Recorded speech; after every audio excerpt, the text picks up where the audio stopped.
going to talk about, what are we going to talk about? Dependency on the Lord. 1 Thessalonians chapter 4, verse 11 is on my heart. We can touch on that and see how that will fold into what we initially just struck up a conversation about related to dependency and independency. Study to show yourself quiet.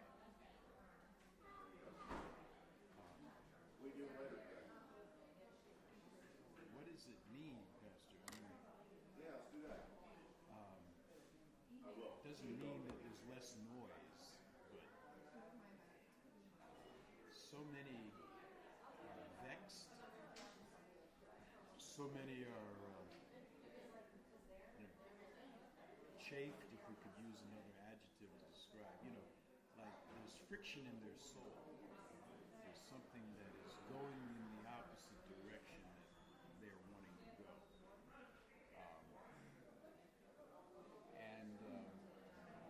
How does one deal with it? Not necessarily how does one deal with it. What is God's provision, for that? And what is your thinking on that? Well, God showed me something recently that I think is profound. In the Sermon on the Mount, Matthew chapter 5,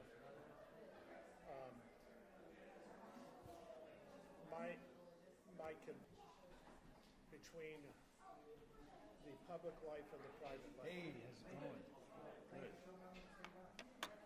The public life and the private life. That, so much of the Old Testament, the Old Covenant, really was addressing the public life, the religious life, the life on the outside. But when Jesus came, he was starting to focus much more attention on the inner life that produces the outward life.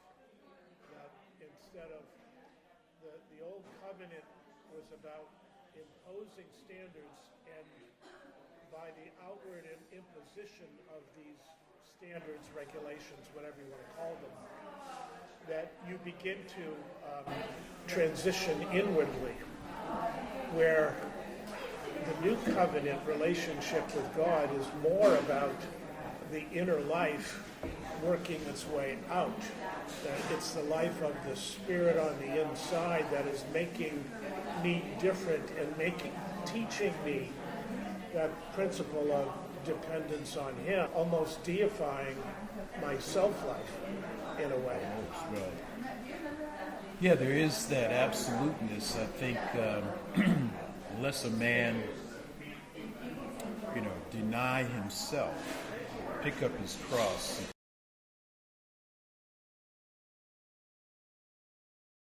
And this is the point of tension that happens. That if I have, like you were talking about this book that you read in Bible school. Yeah. My Heart Cries Home. Yeah, the different rooms of the soul, and then you got to the man cave. Yes. Well, maybe we can run through that because, I think we all have, maybe we don't think we do, but inevitably it becomes apparent that we do. That we have a place in our... And I see the Sermon on the Mount, particularly, he's addressing what I would call kingdom behavior. I want you to learn how to live as if you are operating in this kingdom that you've heard about all your life. That is, when Jesus, when the Messiah comes to establish his kingdom life is going to be different than the life that you have had up until now. And the distinctions, much of them have to do with inward versus outward. Jesus says, "You have heard it was said, you shall not commit adultery. But I say to you that everyone who looks at a woman with lust for her has already committed adultery with her in his heart. So the focal point now is on the inward life and not just what happens outwardly. So do this and don't do that. And what Jesus is trying to institute is a new perspective that there is, that if you will allow me into your life on the inside, I'm going to take up residence and I'm going to start changing the way that you think, the way that you operate on the inside and inwardly from the inward. This is the principle of, being holy and blameless in love. Ephesians chapter 1, verses 5 and 6, that whole idea of once I've allowed him, once I've invited him into my life, now he's taking up residence, but I have to let him have access. Okay, two things you mentioned. Yeah, you said invite and the idea you must be born again. That's it, yes. Okay. And then, but allowing, and I was thinking that there's two words, accept and yield. No. Yield and surrender. Yep. Yield and surrender. And I don't think we're mincing words there, but the fact that I can yield. When someone yields, they are also participating. It's like when you see a yield sign in the road, there's two cars involved, there's two vehicles involved. But surrender is the loss of one's, position on the battlefield. It's like I relinquish, I give up the fight. I think the distinction may be as clear as Romans 6:13 comes to mind. Okay. The King James says, and do not yield your members of your body as instruments of sin. The New American Standard says, do not go on presenting the members of your body to sin as instruments of unrighteousness. So it's the same Greek word, but translated differently. In the aspect of yielding is the idea of I am presenting me. I am presenting something. I'm giving up, in a sense, a freedom of mine, which has a connotation of yielding, but I think it maybe even goes further. It says no. I'm literally allowing this area of my life to die because there's something greater in store. But what if I don't know that which is greater, but I'm very familiar with what I presently have? And very aspect of human nature is that it doesn't want to sacrifice the individuals that are in a bad relationship, and they probably never should have gotten into it, but they're into it. Yep. And but they won't leave. They won't leave because the prospect of the unknown is more fearful than the problems known. In heaven, and this is the thing that people begin with. Well, you got saved because you didn't want to go to hell. No. Fire insurance. Right? Yeah. Or you got saved because you trusted in Jesus because you want to go to heaven. Which is if that's where people begin, but then like what we're talking about is there be a yielding now, because and when people say grace, don't preach cheap grace. I don't know if any grace is cheap. Like where did that byline come from? Because I can tell you where I read it recently. oh, okay. there's a book written by Dietrich Bonhoeffer called The Cost of Discipleship.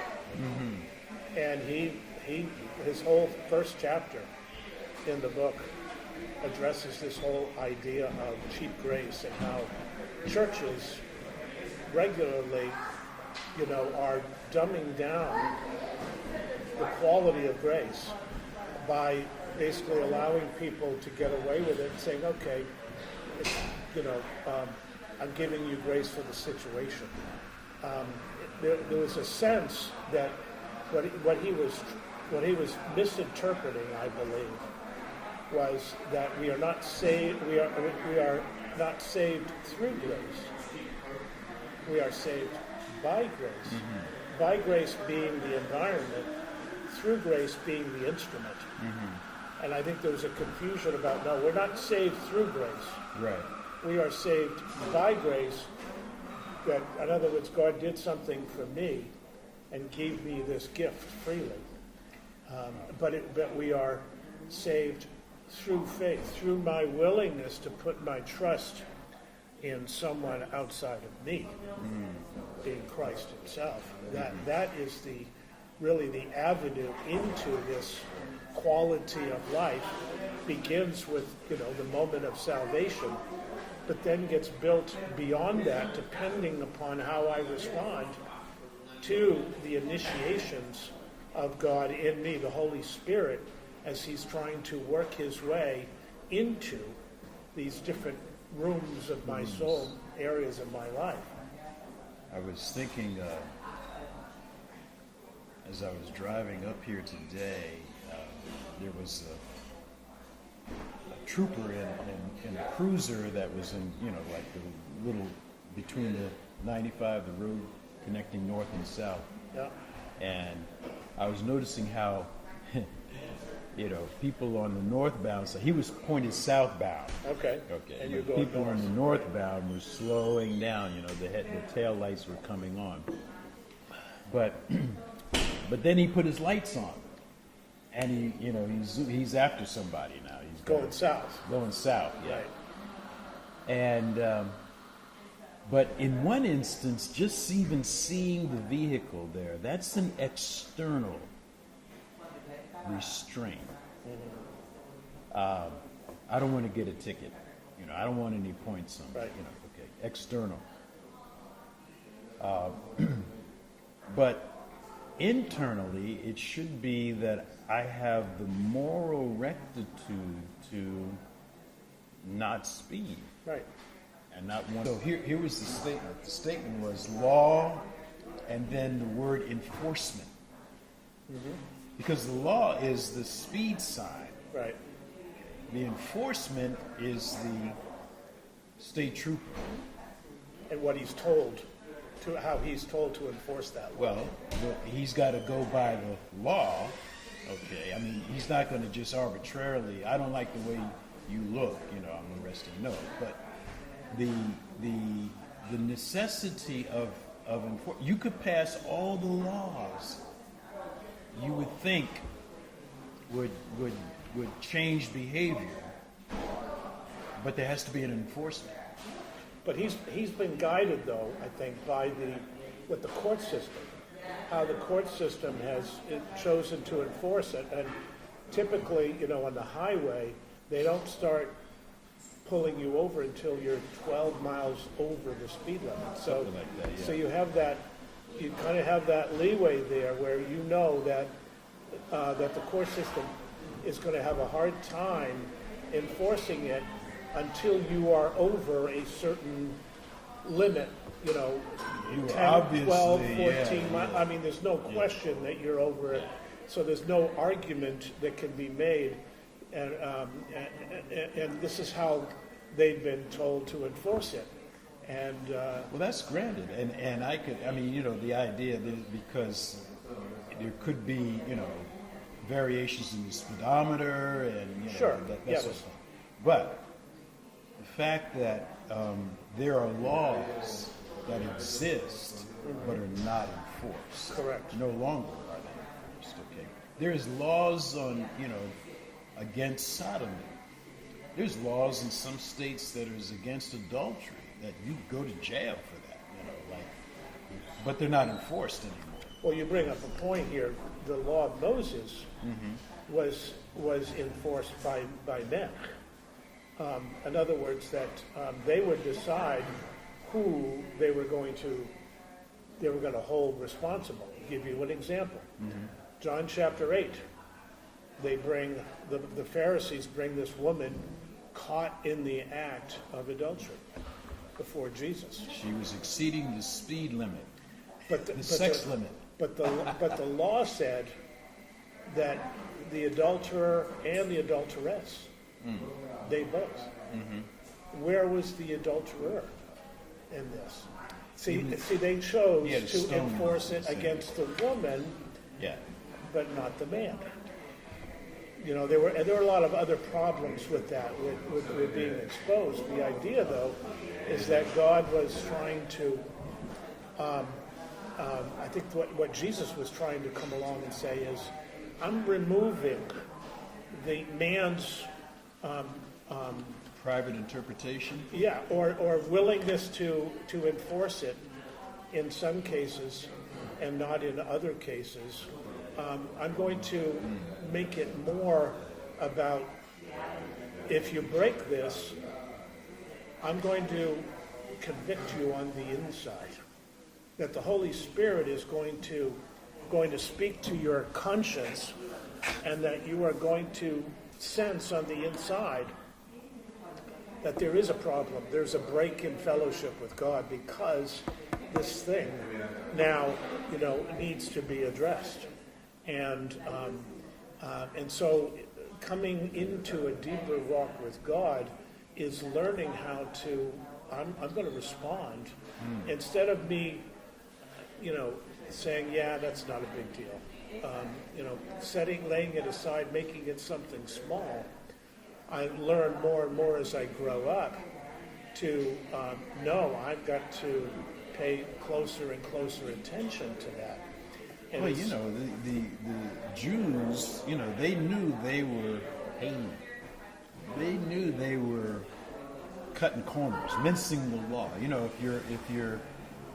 If your donkey fell into the ditch on the Sabbath, you're getting him out, because that was your ride home. And or if a man was to be circumcised, so in obeying the law, you break the law. Think of that, So you circumcise a man where? On the 8th day, on the Sabbath. Well, but he's got to be circumcised. Yeah, but it's the Sabbath. And so this is men trying to enforce the law. Correct. And we don't do a very good job of that. But the appeal that Jesus Christ, I think, was presenting was not lawlessness, but a life that fulfilled the law. A life that fulfilled the law. Because if I thought about it, what kind of life could fulfill the law? Only God's life could fulfill His law. And this is what He offers. This is what He was offering. Was not a more stringent enforcement of the law of Moses, or the 613 laws that they had, but knowing that can only be fulfilled with a life that I will give you, but you must be born again, Nicodemus. You must be regenerated. Otherwise, you won't see, like what you were bringing out, the issue of the kingdom. And walking in the life, a new life that is not lawless, but it's full of life, and that life of love and that life of grace, and this is again, there's maybe an understanding of grace on a legalistic side. That's even conceivable. Meaning, so somebody says, well, I messed up, give me grace. But grace isn't for messing up. It's to the grace of God has appeared, bringing salvation instructing us. Teaching us, yes, how to what? Deny ungodlikeness. Ungodliness is not, 4 or 5 sins. It's just living in the self-life, living as a good natural man. So, And to live soberly, righteously, and godly. In this present world. Wow. I mean, some people say, well, that'll happen when you get to heaven. That's why I want to go now. See, when I look at we're talking about the Sermon on the Mount, and I see the Sermon on the Mount as having to do with this kingdom behavior. Mm-hmm. And in other words, instead of focusing on the outward, it's taking a step further and saying, now what's the motive behind it? And if we can deal with the right motives on the inside, then now we've got something. Yeah. Now we're really focusing on the quality of life. Matthew chapter 6, he begins by saying, beware of practicing your righteousness before men to be noticed by them, otherwise you have no reward with your Father who is in heaven. And then he talks about different aspects of what that practicing righteousness is, whether it be giving to the poor, whether it be prayer, whether it be fasting. These are all things that you do outwardly, and I think he was trying to expose the Pharisees, who were all about trying to show off how great and holy they were, important position that they held. When Jesus was trying to come in and say, yeah, that's just external stuff, and really, it doesn't matter. It mattered to them.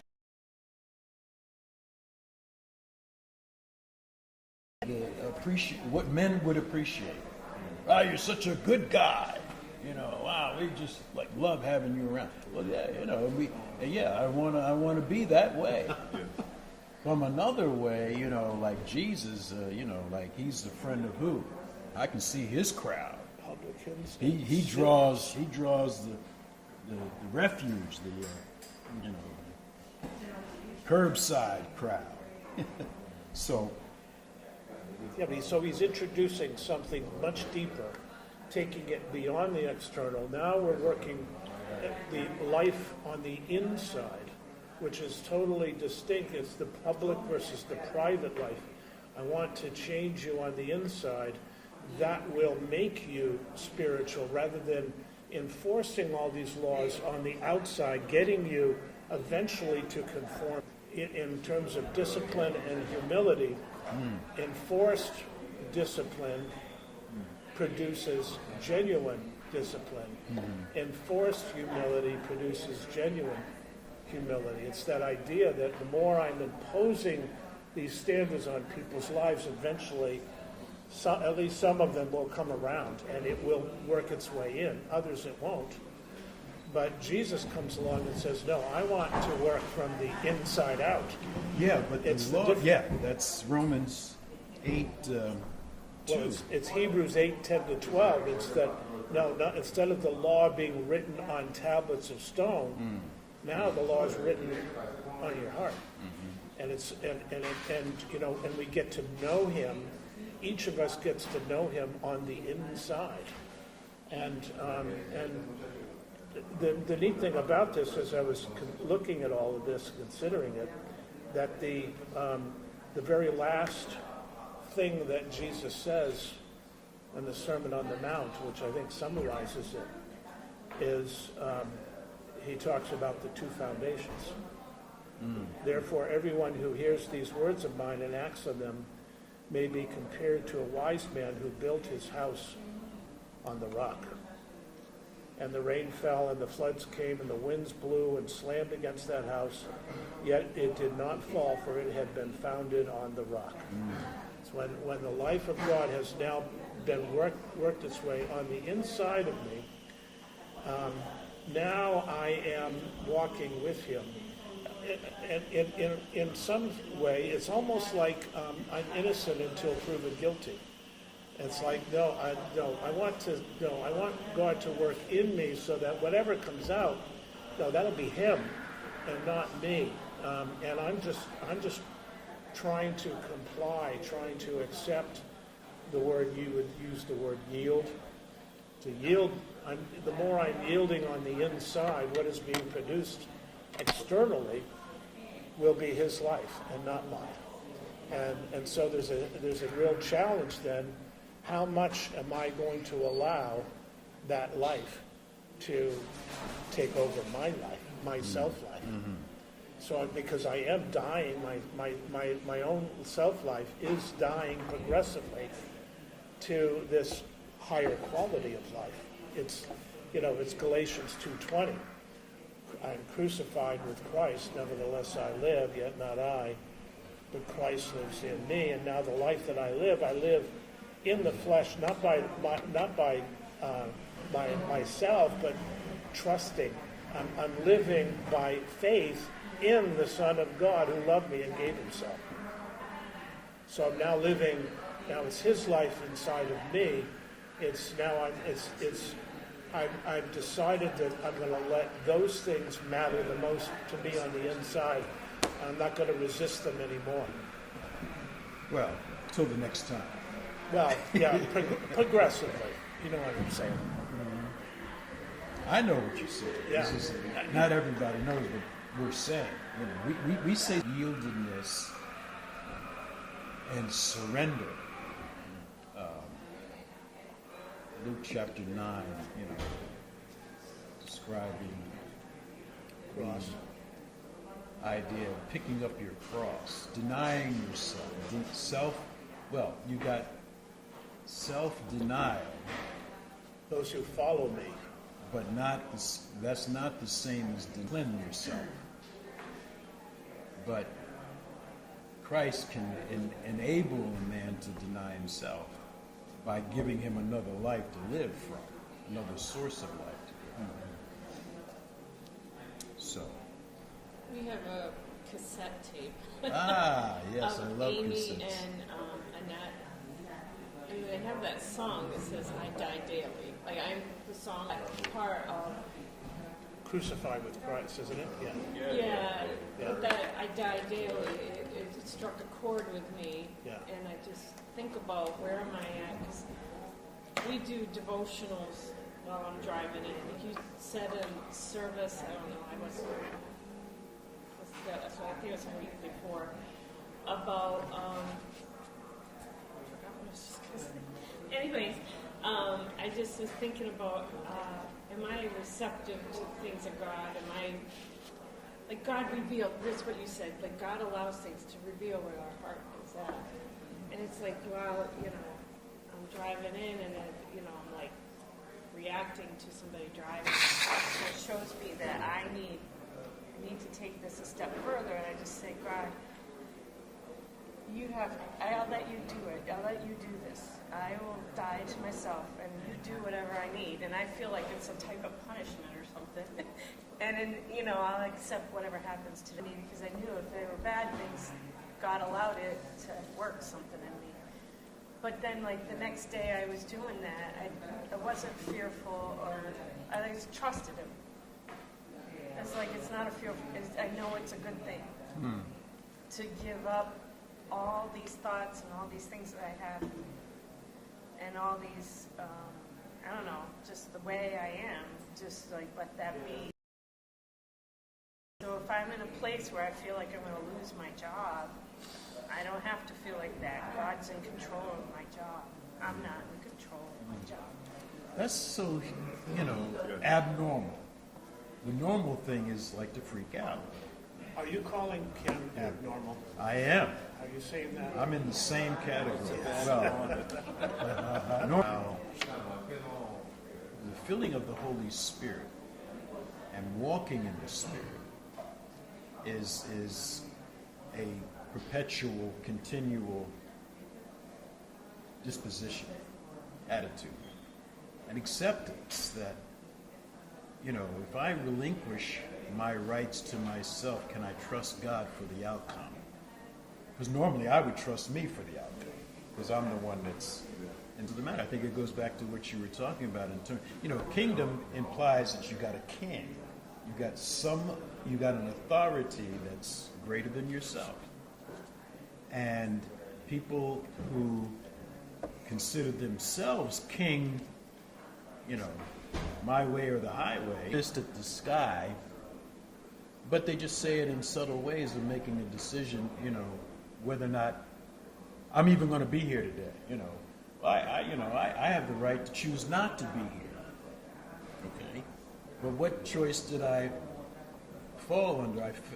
A larger choice than just what I want. And I love what you shared, Blaze. It doesn't matter what we do. It's the fact that we're together and we're doing it together. You know, I want to be with you because of love, not because of what you are to me or what I am to you, and you know, and the portions. Because if I isolate myself and limit, you know, what I think I want from my life, I'll get that, and that's the scary thing, you know. There was those, you know, Israel knew the acts of God. Moses knew his ways and bequested, which was quail, you know, like we want some beef, bring the beef. But it resulted in a leanness. He who is, you know, rich in this world is not wealthy towards God. I think we understand that. And if we turn that around and say, if I'm rich in Christ, I'll be perceived as, you know, like, you know, part of my resume is that, you know, I'm unknown but well known. You know, I'm poor but making many rich. You know, beside myself, I'm not in this seeking something for myself.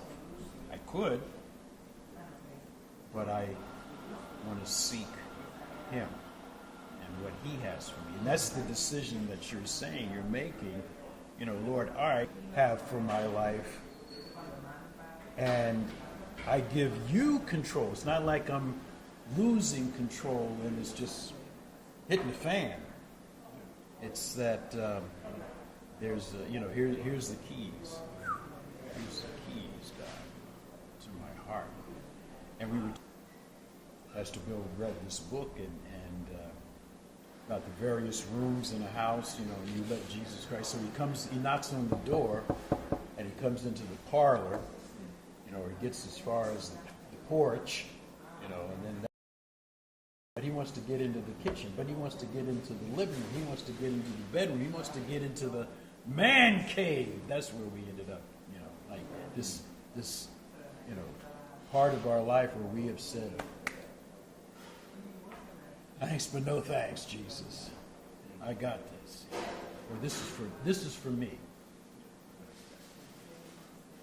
Independence. Independent. Well, kids made self. Began with the angelic realm. Well, yeah. I mean, with good old Lucifer, right? Well, you know, and this is the thing. So he had the highest angelic position, but that wasn't enough. I want to be like the Most High. Iniquity was found. Yeah. But, you know, then we say, in some measure, I want to be myself. So I think if we were to ask the average guy, young guy, there's a bunch of old guys around here, you know, but the average young guy, yeah, I am speaking for myself. I have here, I got my AARP card. And, That's you know. No big deal. You get that at 50. Yeah, that's true, you know, like they want the dudes. But, you know, like, you're going to get married. Yeah, I'm going to, you know, I want a wife. Okay, so, you know, give me some qualifications, you know, what are you looking for? And it's invariably like, you know, it's like this you know, short or long list of, you know, she's got to be beautiful, she's got to be amazing, she's got to be intelligent. You know, I said, how about this? She's got to be spiritual. Well, yeah, of course. Yeah, that's at least number 5 on my list. Something like that, you know. And because in that area, what I'm for a spouse, and God, you know, you know, if you were to send the one that you think is right for me, I don't know if I would like that. You know, it's risky business. Here she is. It was so funny. I recall this song, and I think most of us may not, you know, old enough to remember this song, but it was, I think it was sung by the Shy Lights, early 70s. Anyway, and it's like this discussion between the guys, you know, and it goes like this. It says, if you want to be happy for the rest of your life, don't make a pretty woman your wife, but from my personal point of view, get an ugly girl too. I saw your wife the other day. Yeah, she's ugly. And then he comes back, he says, yeah, but she sure can cook. I thought it was Chi-Lites. I always thought it was pronounced, but I'm not sure. The who? Chi-Lites. C-H-I. C-H-I. Yeah. Yeah, I know another one. Well, that's because you're from New England. You know, Well, remember the Chia Pet? oh, yeah, right. You know, you're supposed to eat those now. Not the pet, but the seeds, you know. Yeah. And that reminds me of a song that. That's right, you got to sing it. Yeah. Sorry. But this is, it's a guy and a girl, young teenagers. The group is called Lagoon, Teenagers. and the song is called Someday. And the Some, girl, I don't know if you're near or far away, but I know that I'm thinking of you today. I don't know if I even know your name, but I know that I'm praying for you just the same. Someday we'll fall in love. You'll be mine and I'll be yours. Our hearts will be one, and our love will ever endure. Then I'll need you, and I'll want you, and I'll find you someday. Then I'll love you, then I'll hold you, and I'll be with you always. Our love will be so strong and pure, you will make me feel like I never felt before. You will be perfect, fall in love, you'll be mine and I'll be yours. Our hearts will be one, and our love will ever endure. And then the final verse, your faith for the Lord will be strong, even though I know the way is long. And though I'm young, I still believe that you're out there praying for me. wow. Somewhere. Great song, isn't it? Well, yeah, those are the kind of songs you want to sing. They just don't make the top 10 pop No, list. and that never will, you know, reach. Platinum. That won't outdo Jimi Hendrix. Where you going? Gonna shoot my woman. That's what I'm gonna Yeah, do. he called her my old lady. Oh, you did? You know, I mean, we're in the gutter. Hey, Joe. So, And then there's Stairway to Heaven, Led Zeppelin, right? Which is, Downhill, we're going downhill, guys. yeah, we are. This conversation will now be truncated. Talk too much, bothering my pet. Talk too much. Oh my God. I heard that the other day. Oh, you did? Jones, something Jones. Jones, How about this one? Oh, yes. There she is, walking down the street. Oh my goodness. Oh, boy, time to go. I know the Beach Boys always like those California girls. God bless America.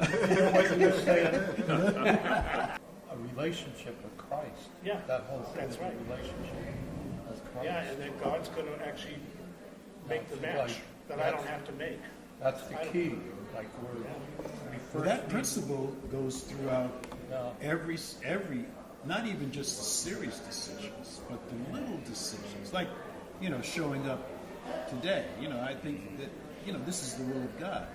Not that I'm out, you know, sitting at Joe's bar at 11 o'clock in the morning, as opposed to being here, but just being somewhere else, you know, by myself. And there's nothing wrong with being by yourself, you know. But I'm just saying that there are, you know, God is not just in the big decisions, but He's in the minutia of life. small things that matter. They matter to him because that's how intimacy is. I remember telling a guy, I said, you really don't love your spouse until you love her faults. I mean, her faults you just love them, like, honey, I love that about you. What? I don't want to be that way. I know, but I love you. It's like, and this is going back to what you were saying, is like, maybe that situation domestically occurred to show that I had a conditional love. And 1 Corinthians 13, the agapao love is like not human. It's not humanly produced, but it can be experienced and received through the filling of the Holy Spirit. How about this, Paul? I had a little tea party this afternoon at 3. It was very small, 3 guests in all, just I, myself, and me. Myself ate the sandwich. It was also I who ate the pie and passed the cake to me. Can you send that to me? I've been wanting to remember that. Pastor like that. Yeah, it's a great, just who we are, Self-absorbed. By the way, Pastor Jeff, it's great to see you. It's great to be seen. How you been doing? You know what? I'm doing good. My wife is having I don't know what's going on with her. Her blood pressure is up to 210. It was high. Yeah, it is. And she's just like, that's why I'm going to make the day short. I got to go back home. Well, we're ready, sir. But I'm good. You're good now? Yeah. You know what? I don't know.